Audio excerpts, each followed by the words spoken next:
আজকের দিনের ধামাকা চিকেন কষা, ডিম মাছ ভাজার মতো মশলা দিয়ে চিতের পিঠের মতো ভাজা, আর লাউ শাক চিংড়ি মাছ দিয়ে, মূলো বেগুন সিম দিয়ে। লাউ শাকটা তোমাকে দেখাবো, এই দেখো মুরগিটা কষা কষা হচ্ছে, হেভি হচ্ছে আজকে কষা মুরগি। আর এই ডিম মাছের মতন করে লঙ্কা হলুদ মাখিয়ে ভাজা। আর যেরকম আমরা মশলা মাছ ভাজা করি সেরকম। এটা আমি একজনের কাছ থেকে শিখেছিলাম, তার সম্বন্ধে এখন বলবো না, তবে সে খুব ভালো করতো। আমার শাশুড়ি মা, তার কাছ থেকে শিখেছিলাম। সে এখন স্বর্গবাস করেছে, তাই তার কথা মনে করলে মনটা খারাপ হবে, এই জন্য আমি বলতে চাইছিলাম না। যাই হোক বন্ধুরা, দেখো আমার শাশুড়ি মা এই আইটেমটা করতো। যখনই ডিম রান্না করবো বলতাম, আমাকে বলতো তুমি সরে যাও, আমি একটু মশলা ভাজা খাবো। কষাও খাবে না, ঝোলও খাবে না, ঠিক মাছ ভাজার মতন এরকম করে ভাজবে, হলুদ লঙ্কা লাগিয়ে। আর দারুণ লাগে গরম গরম ভাতের সাথে, একদিন খেয়ে দেখো তোমরা।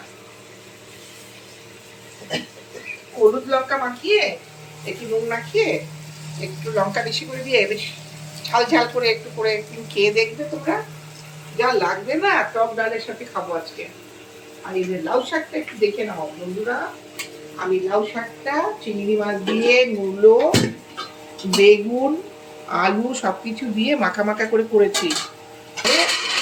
শাক তো বেশি গ্রিন থাকা উচিত, বেশি হলুদ মশলা দিলে ভালো লাগে না খেতে। এটা এরকম কাঁচা লঙ্কা দিয়ে করেছি তো, তাই জন্য একদিন এরকম করে খেয়ে দেখো তোমরা, খুব টেস্টি হবে। টক ডাল, টক ডালের সাথে যা লাগবে আজকে, পারবি না, একদম পারবি না, দাঁড়া আনিস না।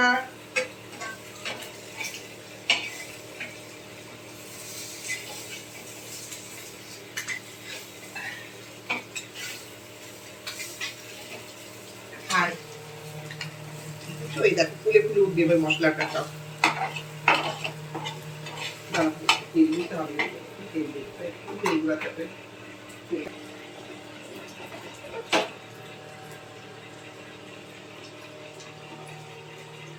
হয়ে গেছে এবারে।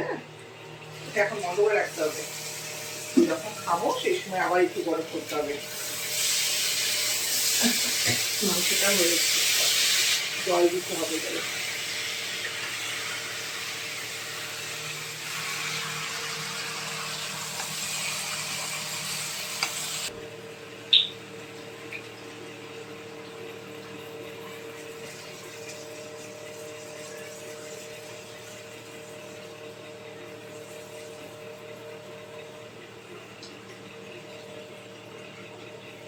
মাঝে মাঝে না ছোট ছোট বাচ্চা বাচ্চা মুরগি দিলে না। দেখো জল দেওয়া হয়ে গেছে, এবারে ফুটে উঠবে, একটু ধনেপাতা ছড়িয়ে আমার রান্নাটা এখানে এটা শেষ হয়ে যাবে।